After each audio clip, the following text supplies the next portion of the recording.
gambar parasit? Hah? Gambar parasit? Tengok mikroskop? Enggak? Oh. Oke, nanti tadi kali ini kita tengok mikroskop ya. Jadi sebelumnya mungkin sekilas tentang morfologi daripada Ascaris lubricoides. Udah pernah praktikum feses kan? Praktikum apa skillet ya? Feses exam. Dulu kayaknya dikasih sampel tentang telur ya. Di bagian parasitologi merupakan sampel tentang telur-telur cacing ya kan? Mungkin sekilas udah pernah nengok Ascaris, udah pernah nengok cacing tambang, udah pernah nengok trichuris ya kan? Oke, yang pertama telur ya. Jadi telur cacing aspek atau parasit atau gambar parasit? Hah? Gambar parasit. Tengok mikroskop? Enggak. Oh. Oke, nanti tadi kali ini kita tengok mikroskop ya. Jadi sebelumnya mungkin sekilas tentang morfologi daripada Ascaris lubricoides. Udah pernah praktikum feses kan?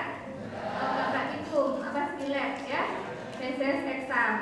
Dulu kayaknya dikasih sampel tentang telur ya. Di bagian parasitologi merupakan sampel tentang telur-telur cacing ya kan? Mungkin sekilas udah pernah nengok Ascaris, udah pernah nengok cacing tambang, udah pernah nengok trichuris ya kan? Oke, yang pertama telur ya. Jadi telur cacing asli kan vitamin berarti ya. Dan jadi dia nggak akan berkembang gitu menjadi masalah gitu karena nggak ngandung larva. Ciri-cirinya apa? Telur cacing itu bentuknya bulat, memiliki dinding yang tebal. Dia punya 3 lapis atau 2 lapis dinding ya. Tergantung apakah dia mengalami dekortikasi atau tidak mengalami dekortikasi. Dan biasanya dinding itu berwarna coklat oleh empedu.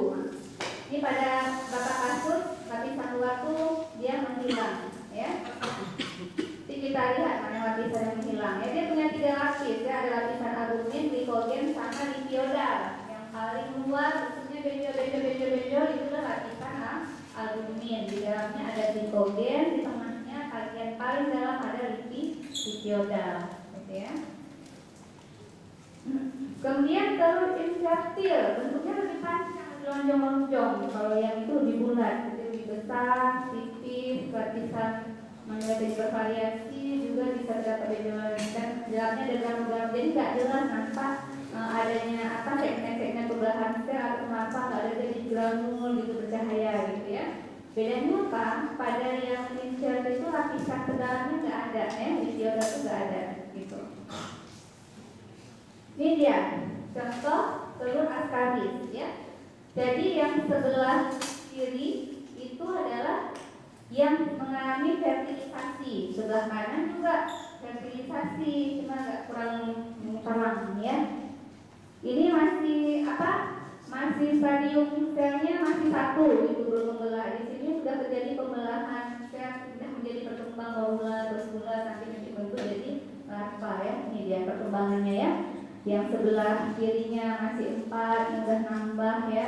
Yang sebelah kanan atasnya udah sampai 5, 6. Yang kiri bawah itu kampak ya, kanan bawah itu kiri bawah ya kalian ya. Kiri bawah itu udah mulai nampak larvanya berkembang ya. Yang sebelah kanannya udah netas ya, kanan bawah netas keluar larvanya. Yang kiri atas itu kita bisa lihat ada 3 lapisan ya kan, dinding telurnya 3 lapisan ya kan. Yang bagian paling dalam itu adalah bagian lipiodal, tengahnya adalah bagian glikogen ya. Yang paling luar adalah albumin. Yang luar itu yang bentuknya berbenjol. Nah, kalau benjolan terluarnya itu hilang, ya ini hampir jelas dibuat ya sebenarnya. Tetapi ini maksudnya mengalami dekortik gitu ya. Kalau bagian terluarnya hilang, benjolannya tidak nampak lagi seperti yang di kanan ini ya. Yang kanan ini kan nampak benjolannya. Kalau benjolannya itu udah nggak ada lagi, jadi mengalami namanya dekortikasi gitu. Biar kalau tekin kanan pernah ya, kalau tekin kanan kan nampak ya bersegmen-segmen gitu ya. Ini bedanya mulus saja, dia nggak ada segmennya, warnanya rada putih gitu ya, bulat seperti itu. Bedanya pada jantan sama betina, kalau jantan tuh ekornya melingkar gitu, yang betina ekornya tidak melingkar gitu. Kemudian Identifikasi juga bisa dari mulut. Dia mulut tuh punya bibir ya, satu bibir dorsal, dua bibir subventral. Nah ini Ascaris tadi yang jantan apa betina? Taunya dari mana? Hah? Karena? Oh gitu, ya benar. Satu lagi ini ring yang melingkar ini. Mana saya lupa mana nih kursornya? Ini dia ada ring copulatrix ya, tempat dia bercinta dengan sang jantan ya. Jadi ini tempat terjadinya penetrasi ya, waktu proses terjadinya perkawinan ya, itu bedanya. Salah satu mengidentifikasinya. Siklus hidup ya. Bagaimana siklus hidup cacing ini? Jadi dia kemampuan menghasilkan telurnya sampai 200 ribuan nih, gampangnya ya, siklus hidupnya seperti ini. Biasanya orang yang sudah mengandung ini cacing dewasa, cacing itu kan bisa memproduksi telur ya, satu hari bisa sampai 200 ribu telur gitu ya. Dia kalau udah dewasa bisa hidup sampai setahun di dalam tubuh manusia gitu ya.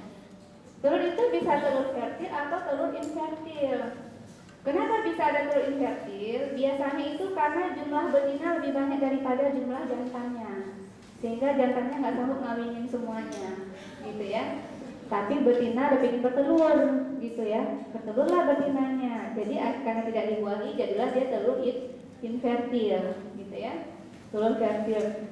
Begitu kita buang air besar, keluarlah telur yang sudah difertilisasi, ya. Di lingkungan yang sesuai, yang lembab dan hangat, itu telur ini akan berkembang, membelah, merulah, gasulah, menghasilkan larva, membentuk larva ya. Telur yang sudah membentuk larva ini adalah telur bentuk yang infektif, yang sudah mengandung larva. Jadi kalau tertelan, telur ini akan bisa menetas, lalu akan melepaskan larva. Jadi sewaktu kita mengkonsumsi makanan ataupun misalnya makanan itu bisa terkontaminasi karena tangan kita tidak bersih, atau makanan tidak kita cuci dengan bersih, atau lalat yang hinggap pada kotoran menghinggap kepada makanan membuat telur ya. Lalu kita makan. Di dalam usus, dinding telur akan dicerna oleh asam lambung, pecah begitu, menetas, keluarlah larva ya. Larva akan bermigrasi ke usus halus, lalu menembus dinding usus halus, masuk ke dalam sistem sirkulasi, melalui sirkulasi vena porte ataupun aliran limfe ke ductus rasicus, vena porte melalui jantung kanan, nanti ke paru, balik ke jantung kiri, akan masuk. Oh nggak sampai ke jantung ya, dia dari sampai vena porte ke hati, sampai jantung, sampai ke paru. Di paru dia menetap selama 10 hari ya, istirahat dulu, ganti kulit gitu ya, menjadi larva stadium 2, 3 gitu ya, sampai 10 hari. Selama dia menetap di paru-paru itu menimbulkan masalah gitu kan, karena itu kan benda asing. Jadi akan menimbulkan respon imun dari tubuh kita. Ada nanti sel eosinofil akan menginfiltrasi, melepaskan berbagai macam mediator, sehingga akan menimbulkan gejala-gejala peradangan pada paru, sehingga nanti keluhannya ada batuk, demam, sesak, gambaran ronsennya seperti ada infiltrasi, sehingga dikenal dengan istilah sindroma Bachelor syndrome. Itu akibat larva yang ada di paru gitu ya. Jadi semakin banyak kita menelan telur cacing, semakin banyak larva ada di paru-paru, sehingga eosinofil itu kan salah satu melepaskan mediator merangsang untuk pelepasan antibodi dan segala macam, termasuk nanti peningkatan IgE gitu ya, dengan proses respon imun yang berlangsung yang sedang dipelajari ya kan. Makanya nanti orang yang terinfeksi Ascaris umbilicoides yang berat nanti suka mengalami konjungtivitis, suka bangun pagi, bertarik mata banyak gitu ya.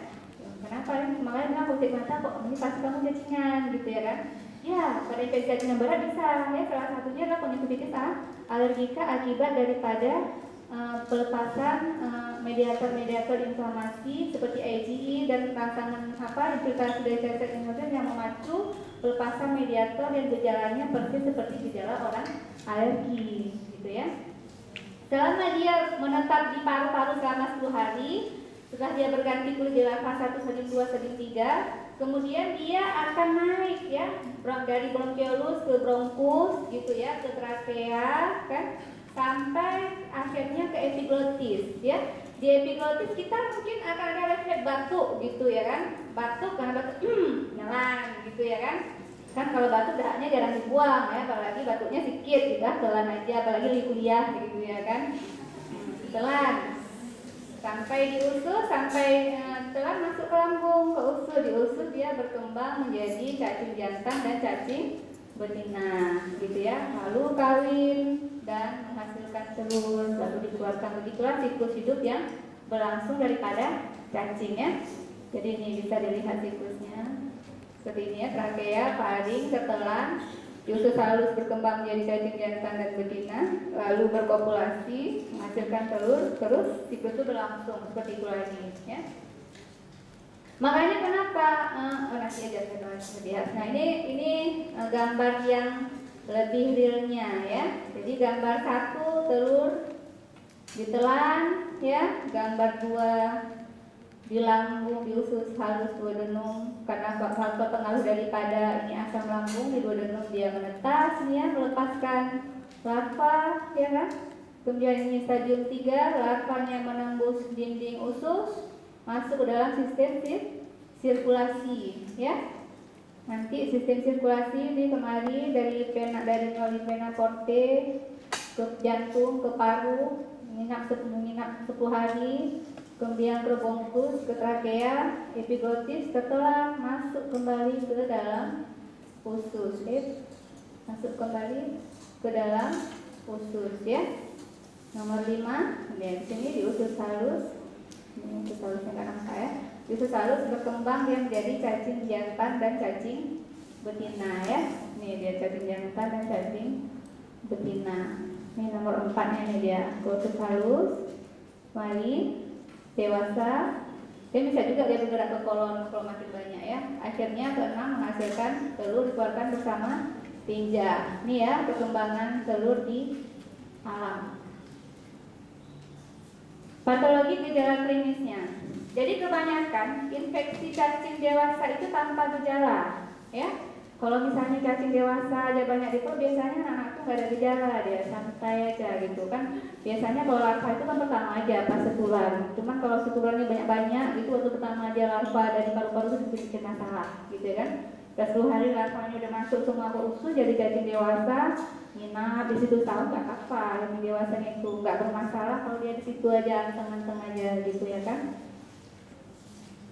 Jadi biasanya asimptomatik, tapi pada infeksi yang berat, makanya kalau pada infeksi ringan mana nggak ada keluhan gitu, biasanya nutrisinya nggak ada masalah, status gizinya baik gitu, gejala-gejala klinisnya macam mana kayak iklan di TV kan ada kan, mesti pakai mikroskop, anak saya sehat-sehat aja, katanya belum tentu kan gitu ya kan, bisa mikroskop ternyata ada cacing gitu. Jadi pada infeksi ringan memang nggak ada keluhan, anak nampak sehat, gitu, aktivitasnya bagus gitu ya, berat badan normal, status gizi baik gitu. Jadi masalah yang timbul ketika jumlah cacing itu menjadi banyak gitu ya. Masalah pada anak yang pertama khususnya masalah yang timbul adalah pada saat terjadinya migrasi larva. Biasanya 14-16 hari itu larva sudah sampai di paru ya. Larva memicu reaksi persensitivitas yang disertai dengan batuk, wheezing, eosinofilia dan tampak bercak-bercak infiltrat pada X-ray yang saya bilang tadi, itu ya di paru, ya kan, merangsang sistem imun tadi. Adapun cacing dewasa, infeksi ringan biasanya nggak ada gejala, tapi hanya menyebabkan nggak enak di perut, gitu ya kan. Kalau infeksi berat, ya itu bisa menyebabkan anemia dan mengabsorpsi vitamin A, vitamin C, protein dan karbohidrat gitu. Sering dijumpai kemunduran. Kenapa? Karena dia dari berebutan sama cacing gitu. Cacingnya perlu makan juga gitu ya kan. Orang makan ya, dia dominannya di usus halus, ya kan. Proses penyerapan makanan kebanyakan berlangsung di usus halus. Jadi berebutan lah sama cacing, siapa duluan gitu ya kan. Jadi kalau banyak cacing, cacingnya banyak nyerap, akhirnya ya udah jatah kita berkurang gitu kan. Seperti itu aja dia. Kalau makin banyak cacingnya, makin banyak jatah berkurang, makin lama status gizi anak makin menurun. Seperti itu ya.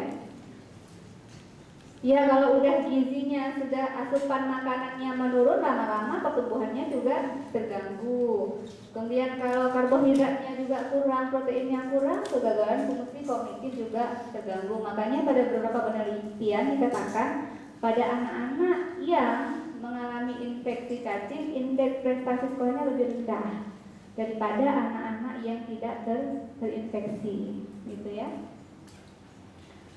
Kemudian bolus cacing dewasa dapat menyebabkan obstruksi. Jadi pada banyak mengumpul-ngumpul dia di dalam usus tuh, aliran usus tuh jadi susah gitu ya. Buang BAB nggak bisa gitu, berapa hari tersumbat karena mau BAB-nya keluar nggak bisa. Ini cacingnya udah ngumpul, udah macam Indomie, ini jadi puter-puter gitu ya kan, disumpel di perut gitu ya kan.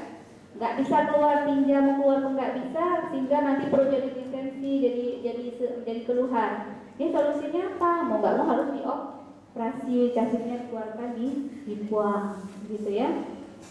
Kalau udah kondisinya berat, terinfeksi berat.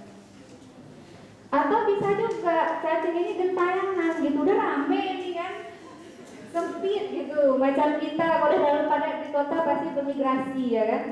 Nggak enak padat kali itu, panas, susah nyari makan, naik dia ke atas gitu, naik dia ke lambung gitu kan, keluar nanti bisa melindung saking banyaknya gitu ya kan, atau melalui mulut keluar ya kan, dimana ada lubang dia masuk gitu, atau dia masuk ke saluran empedu, jadi kolik empedu gitu, jadi orang tiba-tiba kulit kirain apa, batu empedu, banyak cacing nyumpel gitu ya kan. Kasih segala macam obat untuk meluluhkan batunya, paling nggak luluh batunya dan luluhin cacing gitu kan. Atau ke saluran pankreas, jadi kolik pankreas gitu, sehingga dia menimbulkan masalah kedaruratan. Kemudian perut melepaskan dalam peritoneum dapat menyebabkan granuloma dan peritonitis kronis menyerupai peritonitis TB. Nah, demam tinggi atau paparan zat anestesi dapat menyebabkan migrasi cacing dewasa. Jadi kalau anak-anak demam, ya itu cacingnya juga gelisah, bersamaan dengan anak yang gelisah, gitu ya.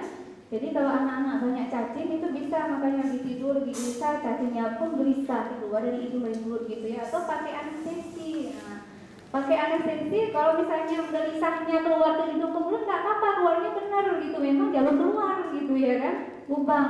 Yang susah migrasinya masuk ke hati gitu, masuk ke empedu, masuk ke pankreas, menyumbat di situ, itu yang bikin masalah gitu. Kalau keluarnya benar nggak apa gitu ya, paling biji aja nggak ditarik kan selesai gitu ya kan.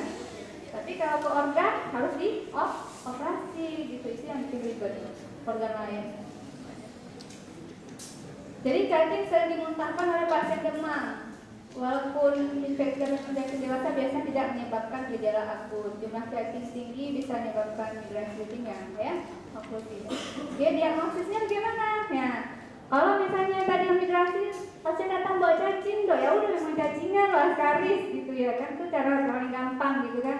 Dok, anak saya demam tapi dari hidungnya keluar cacing itu, cacingnya saya bawa gitu. Oh bisa, gitu, berarti ini anak ini kan cacingnya itu sesuatu diagnosis gitu kan. Atau misalnya memang nggak ada keluar cacing-cacing itu, tapi memang kok anaknya misalnya perutnya buncit, gitu, berat badannya turun, masih makan banyak, tapi kok berat badannya kok makannya lahap gitu, lapar gitu, tapi berat badannya kok kurus gitu ya, di bawah normal gitu. Itu kita bisa memeriksanya salah satu dengan pemeriksaan tinja ya. Tesnya tadi kita periksa. Kalau tidak langsung kita kumpulkan, biasanya tinja pagi hari kita kumpulkan, langsung kita periksa, bisa kita awetkan ya. Bisa kita kasih formalin 10% atau 4% kalau memang tinjanya tidak encer. Kalau tinjanya encer kita kasih 10% ya. Kemudian kita periksa di bawah mikroskop. Atau kita misalnya ingin lihat ini anaknya infeksinya berat apa ringan sih gitu kan, misalnya jumlah telur cacing tidak menggambarkan derajat infeksi, tapi kita ingin tahu ini anaknya infeksi ringan, sedang atau berat, karena biasanya pun pada kasus-kasus ringan kalau tidak diterapi pun nggak apa-apa gitu ya, tapi pada kasus sedang dan berat itu harus diterapi karena itu berdampak pada nutrisi anak gitu ya kan. Ada metode yang bisa kita gunakan, namanya adalah metode CATO-CAS ya, itu dia analisa secara kualitatif dan secara kuantitatif untuk menghitung jumlah telur cacing per gram tinja ya, sehingga kita tahu berapa sih derajat infeksi cacing si anak.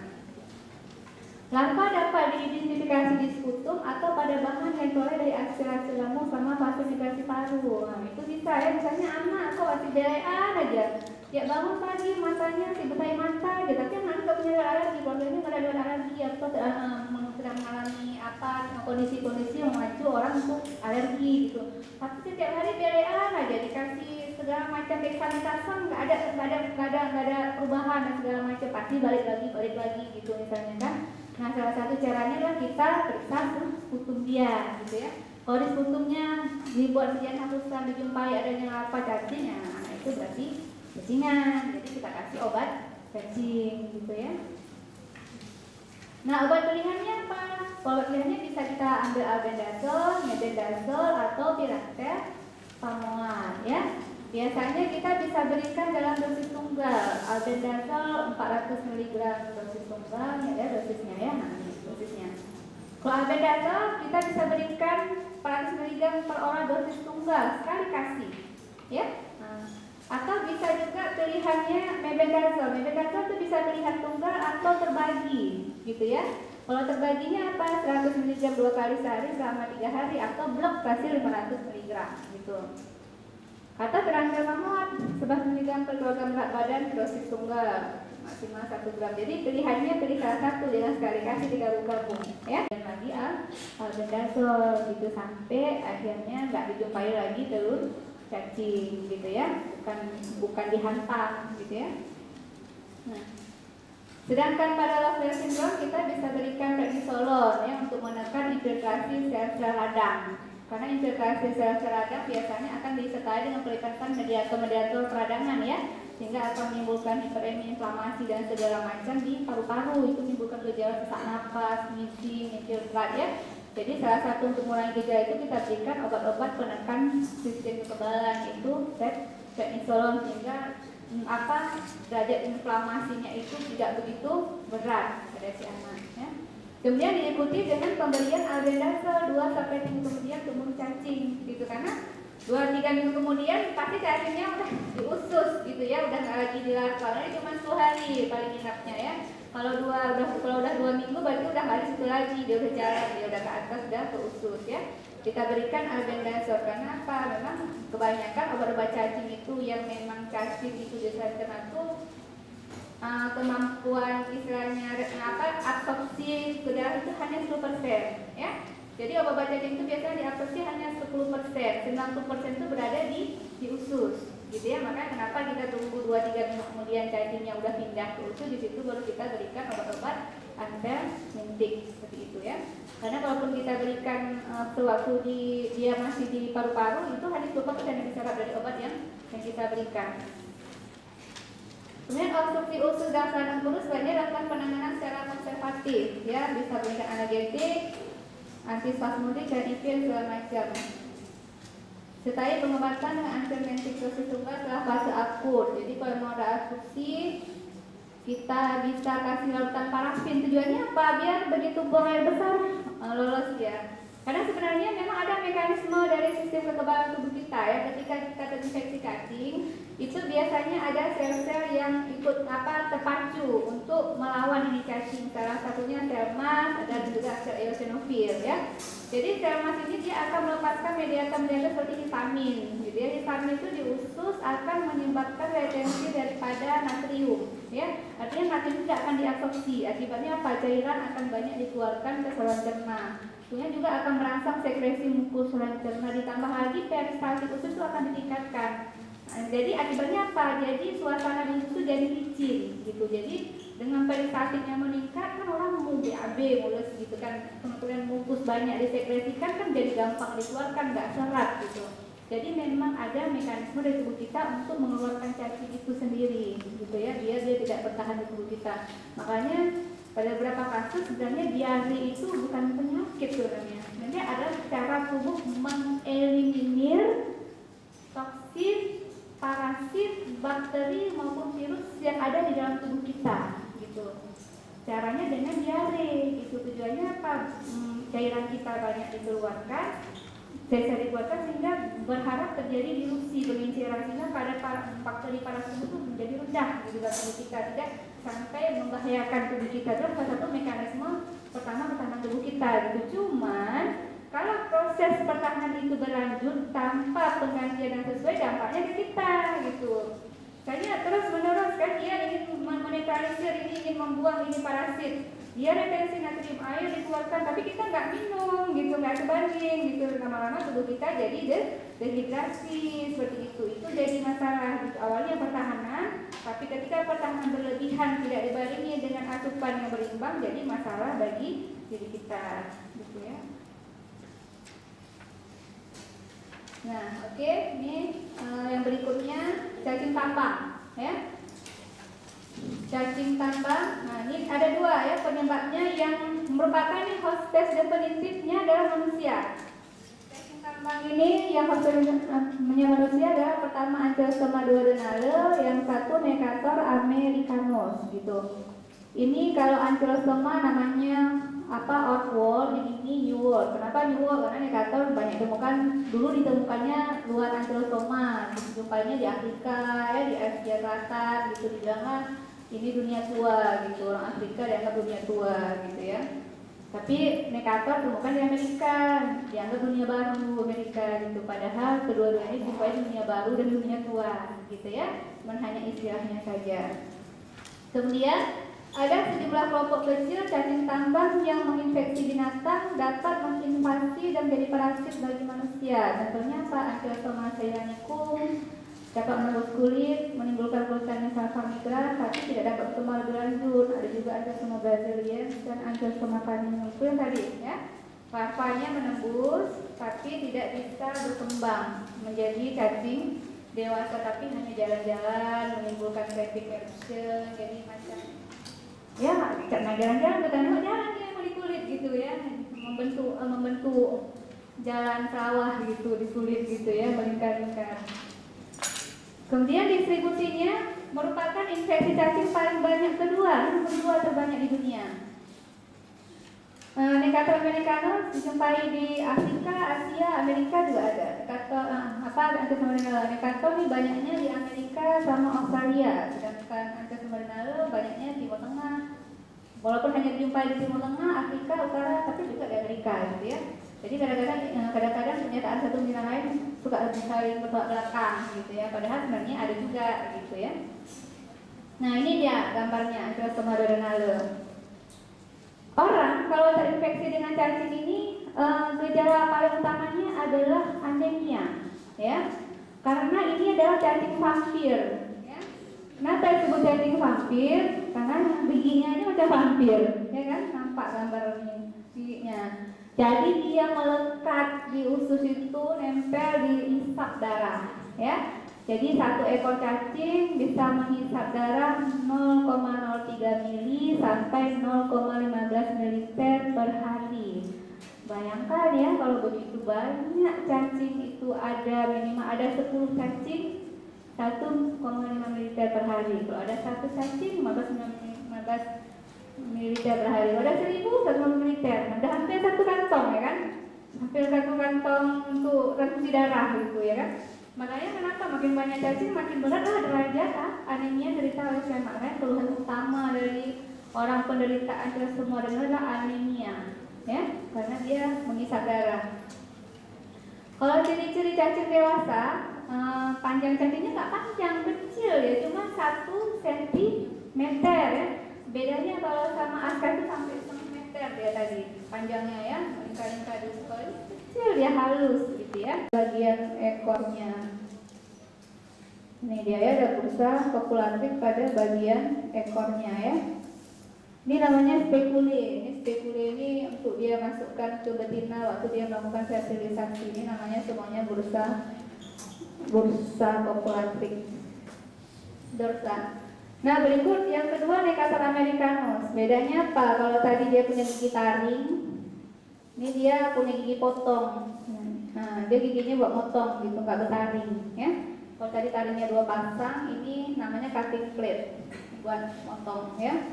Dapat namanya bentuknya kitil. Cacing jantan punya bursa kopulatif bagian ekornya, cacing betina runcing aja, nggak punya bursa.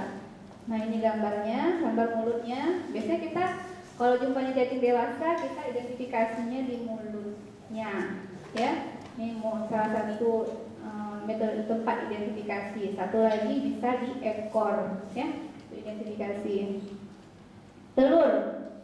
Telurnya bentuknya oval atau elip, ya, tipis dengan kutub datar. Ini dia. Nanti ini ada larva Rapidifon, ada larva Filariform. Saya nggak tahu apa ini terbalik jelasinnya, siklusnya dulu baru morfologinya, atau morfologinya dulu baru siklusnya, ya. Jadi nama perkembangannya dari telur nanti berkembang di larva yang di tanah pertama itu namanya larva Rapidifon, ya. Kemudian yang kedua nanti larva, ini yang ketiga larva di Filariform, gitu ya. Larva Filariform inilah yang bentuknya infektif yang menembus kulit. Sedangkan Rapidifon tidak menembus kulit. Jadi kalau ada Rapidifon injek-injek pun nggak apa-apa, gitu, nggak akan bisa dia penetrasi. Tapi begitu dia berubah menjadi larva Filariform, itu yang akan bentuk infeksius bagi manusia. Bedanya apa? Kalau larva Filariform nih mulutnya masih terbuka, masih lapar. Rapidifon ya, mulutnya masih terbuka, lapar, nyari makan, gitu. Jadi pada fase ini sangat aktif, larvanya nyari makan, ya. Kalau pada fase ini, pada fase Filariform mulutnya udah dikunci, nggak boleh makan lagi suhu puasa, ya. Memang pada fase ini dia nggak makan lagi, dia lama-lama nanti tubuhnya jadi putih, bersih, gitu ya. Karena dia tuh pada masa istirahat, tidak cari makan, tapi siap untuk menyerang. Kalau dijumpai hostess defensif, ya, ataupun yang lain. Nah, ini telurnya. Ini ya, hampir sama bentuknya dengan telur Ascaris yang ada korteks tadi, ya. Korteks tadi kan hilang yang benjol-benjolnya itu. Jadi kadang-kadang kalau kita enggak, ini kita pikir nih telur Ascaris, padahal telur cacing tambang. Bedanya apa? Bedanya cuma nggak 2 lapis, ya. Kalau tadi kan telur Ascaris 3 lapis, ya, telurnya. Hilang selapis tinggal 2 lapis, gitu. Tapi kalau ini nampaknya cuma selapis aja, selapis dan tipis, gitu ya. Jadi harus aware ketika melihat telur cacingnya. Nah, ini bentuk larva Rapidifomnya. Ini mulutnya tertutup, ya. Ini yang Filariformnya. Kok yang tadi Rapidifom bentuknya mulutnya terbuka, ya, agak lebih panjang. Yang Filariformnya udah menutup dia mulutnya. Ekornya biasanya kita gunakan untuk identifikasi. Dia ada satu lagi larva yang ditambahkan, adalah larva Strongyloides temporalis, ya. Jadi kita bedain ini larva Filariform cacing tambang yang Necatal angiosperma atau larva Filariform Strongyloides, gitu ya. Bedanya apa? Identifikasinya tuh di ekor. Identifikasinya itu di ekor. Ini bedanya apa? Kalau misalnya pada Strongyloides itu ekornya itu apa, bercabang gini, ya, ekornya bercabang. Sedangkan kalau misalnya pada yang Filariform yang Angiosperma Necatal nggak bercabang, dia runcing aja seperti itu untuk membedakannya. Siklus hidupnya, ya. Jadi dia hidupnya di mana lumen usus halus melekat pada dinding usus menyebabkan host kehilangan darah. Sebagian cacing dewasa dapat bertahan hidup selama 1 sampai 2 tahun, tapi bisa juga sampai beberapa tahun, ya, cukup lama. Nah, ini dia, ini ada yang oke, ini dia, ya, siklus hidupnya. Jadi sama, ya, sama tinja. Makanya 3 spesies cacing yang berikut akan saya sampaikan itu dikenal dengan istilah namanya soil transmitted helminth, ya. Artinya cacing-cacing yang dikeluarkan melalui tanah, ya, melalui tanah. Ini biasanya kelompok dari nematoda. Kenapa? Karena ini juga kontaminasi tinja juga. Jadi dari siklus ini kita bisa lihat, ini kursornya susah kali munculnya, ya. Nah, ini ya, ini telur seorang yang terinfeksi oleh cacing tambang, maka dia akan menghasilkan produksi telur, ya, bisa 2.000 sampai 20.000 telur dalam satu hari diproduksi oleh satu ekor betina, ya, tergantung spesiesnya. Kemudian telur itu nanti dikeluarkan oleh tinja, kan, di tanah dia akan mengembang jadilah larva, ya, larva stadium pertama, menetas dari larva stadium pertama. Larva stadium pertama itu akan berkembang jadi larva stadium kedua, disebut dengan larva Rapidifom, ya. Itu 2-3 hari setelah dia menetas dari larva stadium pertama akan berubah menjadi larva Rapidifom. Ini larva Rhabditiform inilah yang sangat aktif mencari makan, ya, dia bakteri segala macam dia makan untuk mengumpulkan cadangan makanan. Setelah 7 hari dia akan berubah menjadi bentuk larva filariform, ya. Ini bentuknya lebih panjang, ujungnya lebih runcing, gitu ya. Jadi pada stadium ini larva ini sudah tidak lagi mencari makan, dah puasa. Kerjanya hanya bertugas untuk pindah dunia dari dunia tanah ke dunia hewan, gitu. Apa hewan atau manusia, tergantung host dia siapa, gitu ya. Jadi dia nunggu. Kalau misalnya ada hostes, khususnya manusia, menginjakkan kaki atau tangan tadi karena faktor yang saya bilang tadi itu akan memacu menyebabkan larva filariform menjadi reaktif, menjadi aktif. Yang tadi dia di tanah cuma nunggu, gitu ya, nunggu gitu. Siapa mau datang ya, Anita gitu misalnya ya, gitu ya. Entah mau main lumpur, anak-anak main lumpur gitu ya kan, atau misalnya main pasir gitu, dia tunggu gitu. Begitu tiba-tiba ada tangan, pop gitu kan. Langsung gitu ya, langsung dia jadi aktif gitu, terpacu oleh tubuh gitu ya, langsung dia naik ke atas gitu. Dia lepaskan enzim hyaluronidase untuk melindungi sel-sel yang di kulit kita, ketika dia menembus penetrasi ya, masuk dia ke dalam kulit, lalu dia akan mencari pembuluh darah ya, masuk ke dalam pembuluh darah melalui sistem sirkulasi darah balik, biasanya darah vena ya, sistem sirkulasi darah balik, dia akan masuk melalui jantung nanti ke paru juga. Jadi dia nginepnya di paru juga ya, nginep 1-2 hari di paru, sama juga macam sekali trakea, paring, nanti epiglottis, batuk, tertelan, lalu berkembang di usus halus gitu ya, sama seperti itu.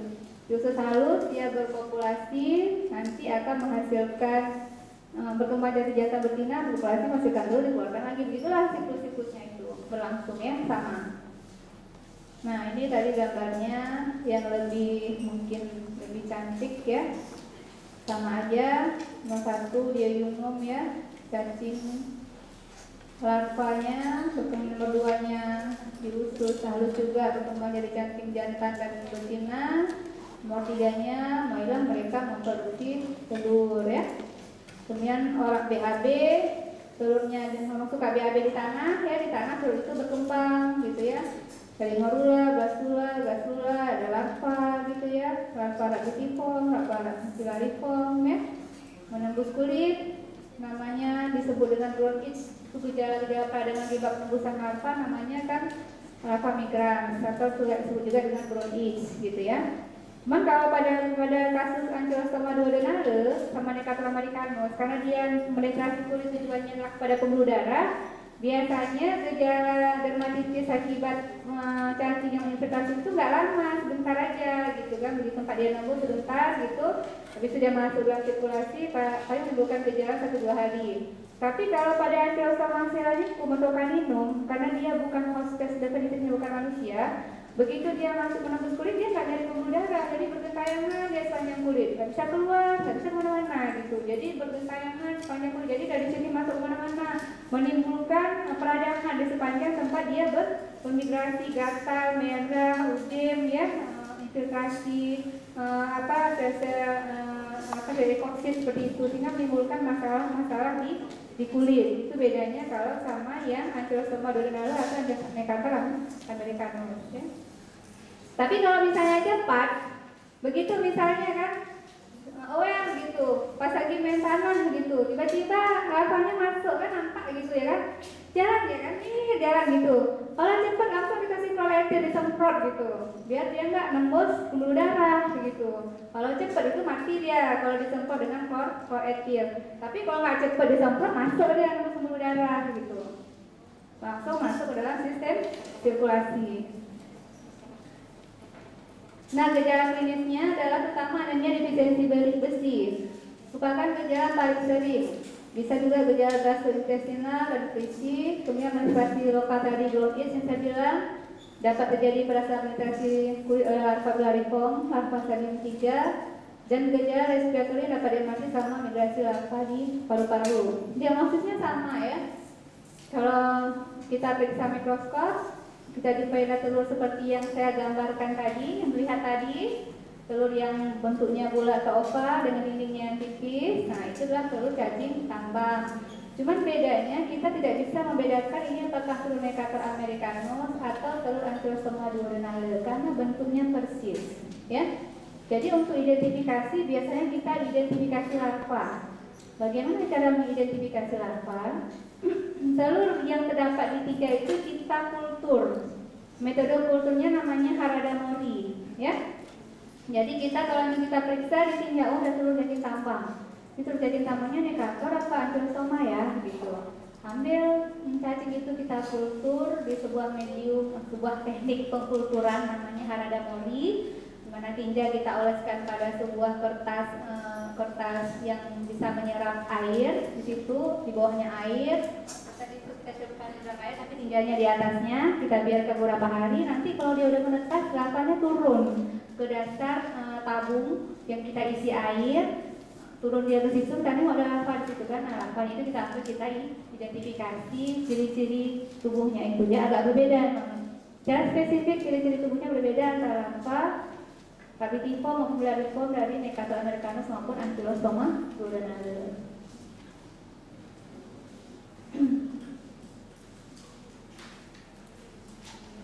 Oke, kemudian pengobatan di negara-negara di mana infeksi cacing tambang dari infeksi sering terjadi, infeksi ini biasanya tidak diobati.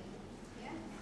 Infeksi cacing tambang umumnya sama, terapinya albendazole, mebendazole, dan trepamuan. Oke, dosisnya sama, ya. Ini bisa dosis tunggal atau dosis terbagi, sama ya, dengan tadi Ascaris. Berikut Trichuriasis, yang nomor 3 ya. Trichuriasis adalah infeksi cacing yang disebabkan oleh Trichuris trichiura atau disebut juga cacing cambuk. Kenapa cambuk? Dia punya cambuk karena 3/5 bagian anteriornya itu membentuk seperti cambuk gitu. Bagian 2/5-nya posteriornya seperti gagang cambuk, makanya disebut dia cacing cambuk gitu. Ini penginfeksi terbanyak nomor 3 setelah Ascaris sama cacing tambang. Distribusinya sama seluruh dunia. Dijumpai dari subtropis, sanitasi bulu dan pada anak-anak. Diperkirakan hampir 800 juta orang terinfeksi di seluruh dunia. Nah, ini dia bentuk ya, cacing dewasa, ya, seperti cambuk kan? Jadinya sama. Kalau melingkar-lingkar tuh jantan, nggak melingkar-lingkar betina, ya. Kenapa jantan suka melingkar-lingkar? Karena kelebihan, ya. Kalau betina pas-pasan aja, jadi nggak melingkar-lingkar dia, oke? Jadi ini bagian ujungnya adalah spekule. Yang nampak menonjol ikan itu pada menonjol macam lidah meret gitu. Nah, itu adalah spekule, alat yang digunakan untuk berpopulasi dengan betina, ya, pada jantan. Ini cacing dewasa betina. Nah, nampak dia kan bibirnya tuh, ya kan? Oke. Ini yang bibir tuh bagian depan ya. Yang bibir tuh bagian pos. Nampak terbuka macam bibir ini bukan bagian depan, ya. Itu bagian posterior. Yang depan itu seperti cambuk. Anterior. Nah, morfologinya apa? Bentuknya khas sekali bentuk telurnya seperti gentong, ya. Bedanya gentong dia tutupnya satu di atas kan. Ini gentongnya tutupnya dua, ada di bawah, ada di atas seperti barel. Kenapa bentuknya seperti kenop? Karena ada bagian yang tidak bisa waktu kita ngasih pewarna kan. Telur itu di usus ya. Usus itu ada zat warna namanya bilivertin yang mewarnai feses, ya kan? Khusus pada bagian tutupnya itu nggak mau terwarnai sama empedu, sehingga warnanya putih, jadi kesannya macam sumbat, gitu ya. Padahal nggak bisa dicopot itu, gitu maksudnya, bukan sumbat ya. Nah, ini dia gambaran telurnya, oke? Siklus hidupnya paling sederhana dari ketiga spesies. Kalau tadi kan hampir kedua-dua spesies itu lewat paru kan, yang dari kulit masuk paru, ada dari usus masuk paru. Kalau ini enggak, dari begitu tertelan menetas, berkembang jadi dewasa di usus halus dan bertempat di sekum. Itu jadi sangat sederhana siklus hidupnya, nggak panjang-panjang. Jadi dia mampu menghasilkan telur 3.000 sampai 2.000 telur per hari ya. Hidup setahun, dia lama-lama hidupnya ya, tahun 2 tahun ke sini tuh ya. Nah, ini dia siklus hidupnya paling sederhana. telur dikeluarkan oleh ginjal, berkembang di lingkungan yang sesuai, ya, kemudian menjadi larva. Kalau sudah mengandung larva, itulah bentuk infektif. Jadi beda ya, beda bentuk infektif cacing tambang sama trichuris atau ascaris, ya. Kalau ascaris sama trichuris bentuk infektif lah telur cacing yang sudah mengandung larva. Sedangkan cacing tambang bentuk infektifnya adalah larva filariform, bukan telurnya. Jadi kalau dalam telur nggak apa-apa kalau cacing tambang, ya. Dia yang infektifnya bentuk di filariform. Nah, ini dia perkembangannya di dalam perkembangannya, ya. Jadi larva telur mengandung cacing yang sudah telur yang mengandung embrio ataupun mengandung larva itu tertelan pada saat kita makan, terkontaminasi makanan tangan dan segala macam, di usus halus menetas, ya. Begitu menetas dia itu kan punya cambuk, jadi cambuknya itu dibenamkan di dalam mukosa usus kita gitu. Kalau cacing tambang punya gigi dia mencengkeram kan, kalau ini cambuknya itu dia masukkan ke dalam usus halus, dinding usus mukosa usus, dibenamkan di situ. Makanya cacing ini paling susah diberantas. Kalau misalnya kita kan masih terapi untuk cacing sama ya, albendazole ya kan, tapi tingkat efikasi obat selalu rendah kalau pada kasus infeksi cacing ini. Karena kemampuan cacing ini untuk membenamkan dirinya ke dalam usus sehingga dia lebih selamat daripada efek obat-obat itu, gitu ya. Di cacing ini kerjanya apa? Bagaimana cara dia mengambil makanan? Itu dialisis. Jadi sel tempat dia penetrasi itu dialisis, sel-selnya itu dia ambil cairannya dari situ, dia sedot, dia makan. Akibatnya apa? Banyak sel bagi terjadi pelukaan pada dinding-dinding usus karena proses lisis yang dilakukan oleh cacing Trichuris trichiura ini tadi untuk mengambil zat makanan, ya. Nah, ini dia kembangannya. Gejala klinis, ya, terima kasih. Gejala klinis sering tidak tampak pada infeksi ringan. Jadi hampir rata-rata infeksi ringan cacing itu tanpa gejala, ya, nggak ada keluhan. Sekarang gejala trichuris dibagi dua, ada bentuk disentri, ada colitis trichuris kronis. Jadi nanti bisa ya anak-anaknya BAB